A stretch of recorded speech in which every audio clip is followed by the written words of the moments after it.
Bien bonjour, c'est Config 3 tous dans cette vidéo dans laquelle je vais vous présenter une config bureautique que vous allez pouvoir monter vous-même ou faire monter par un ami pour 500 euros. Cette config là, je l'ai voulu avec des composants de dernière génération, donc vous n'aurez aucun problème pendant les 5 années à venir avec celle-ci et même plus. J'ai réalisé cette config là sur le site de Cybertech parce que c'est un site avec lequel j'ai l'habitude de travailler et je sais que derrière vous n'aurez aucun problème avec eux parce qu'ils ont un service client qui est extrêmement compétent. Et cette config-là ne comporte aucun système d'exploitation, c'est-à-dire que ce sera bien entendu derrière libre à vous de choisir quel système d'exploitation vous allez installer sur cet ordinateur-là. Donc que ce soit une distribution gratuite telle que une distribution Linux comme Ubuntu et bien d'autres, ou si jamais vous souhaitez partir sur un OS type Windows 10 ou Windows 11, vous pourrez le faire sans aucun problème. Je vous mettrai même en description derrière des sites sur lesquels vous pourrez acheter une licence Windows 10 ou Windows 11 à bas prix. Voyons maintenant quels composants j'ai souhaité intégrer dans cette config là pour 500 euros. Vous êtes prêts? C'est parti!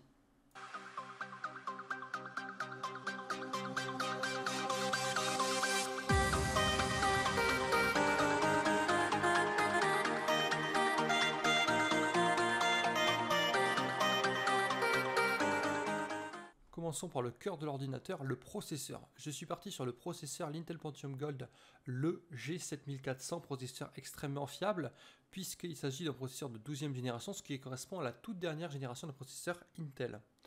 Pour ce qui est du boîtier, il s'agit d'un Cooler Master, le MB600L version 2. C'est un boîtier de bureautique qui est très sobre, avec lequel vous n'aurez aucun problème à faire un petit cas management. Il est vraiment très sympa. Pour en avoir monté des dizaines, je peux vous assurer que c'est de la qualité. Intéressons-nous maintenant à la carte mère, celle-ci vient du constructeur Gigabyte en socket B60M, vous offre plusieurs sorties graphiques et peut supporter jusqu'à 128 Go là où d'autres cartes mères pour la même gamme de prix n'en supportent que 64.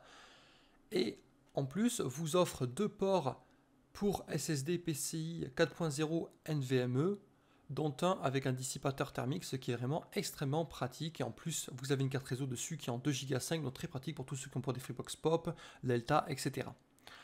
Maintenant, pour ce qui est de la mémoire de l'ordinateur, 8 Go de RAM en DDR4 cadencé à 3200 MHz. Pour de la bureautique, c'est largement suffisant.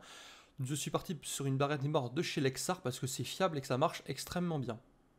Pour ce qui est du stockage de l'ordinateur, il s'agit d'un SSD NVMe en 4.0 de chez MTech qui vous permettra d'atteindre des débits jusqu'à 5 gigabits par seconde en lecture et en écriture. Celui-ci possède une capacité de stockage de 500 Go, soit 1,5 Teraoctet, ce qui pour de la bureautique est extrêmement pratique et vous permettra de n'avoir aucune latence sur l'ordinateur.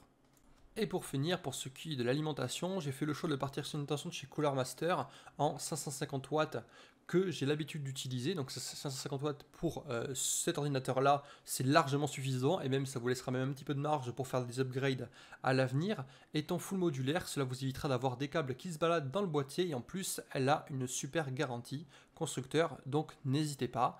Ce qui nous fait un budget total pour cette config là de 501,94 €.